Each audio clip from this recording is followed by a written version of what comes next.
മനസ്സിലായില്ല. അല്ല ശാരദ സ്കൂളിൽ നിന്ന് അമ്മ കൊണ്ടുപോവോ? അമ്മ കൊണ്ടുപോവോ? അച്ഛനെ കൊണ്ടുപോവോ? അച്ഛനെ കൊണ്ടുപോവോ? ശാരദ സ്കൂളിൽ ആരെയാ കൊണ്ടുപോകണമെന്ന് പറ. പിന്നെ പിന്നെ പിന്നെ മത്തച്ഛനെയോ? പിന്നെ വല്യമ്മേ? മുത്തശ്ശിയോ? പിന്നെ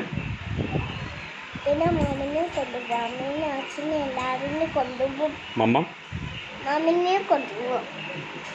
അച്ഛനെയോ? പാക്കാപ്പ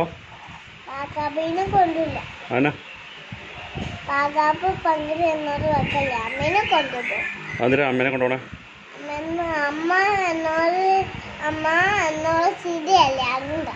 എന്നിട്ട് പാക്കാവ് കുടിക്കും അവിടുന്ന്?